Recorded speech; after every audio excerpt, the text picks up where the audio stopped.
One of the most insightful things said of Donald Trump's supporters is that they take him seriously, but not literally. Everyone else, though, took Trump literally, but not seriously. Now that he is the president-elect of the United States, investors have decided to take him seriously and literally. They take him seriously when he promises massive tax cuts and $1 trillion in infrastructure spending, which has raised inflation expectations around the world. As a result, interest rates have ticked upwards globally, including in Canada. That's hit bond funds and other interest rate-sensitive sectors like real estate, but it has sent stock markets soaring. They take him seriously when he threatens to pull the United States out of NAFTA, which hasn't helped the Canadian dollar as of late.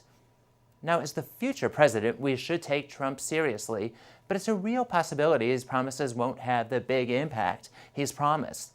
Take withdrawing from NAFTA, for example. Should he do so, the U.S., Canada, and Mexico would follow the rules of the World Trade Organization.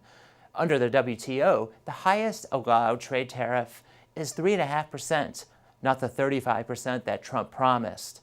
Now, ditching NAFTA wouldn't be a good thing for Canada, but it would hardly be a disaster. Now, let's suppose that the effects would be worse than we could possibly imagine today. That would hurt the typical Canadian investor who holds about 60% of their portfolio in Canadian stocks. There's a remedy for this, however: diversification. If you invest your portfolio globally, it should be resilient against whatever shocks may come its way. It's human nature to extrapolate what's happened recently far into the future.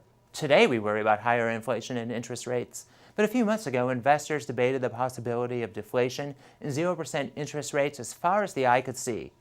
The future is inherently uncertain, and few of us can predict it reliably. Focus instead on what you can control. Make sure your asset allocation is aligned with your long-term goals and objectives, and keep costs low. That's what we should be doing instead. For Morningstar, I'm Christopher Davis.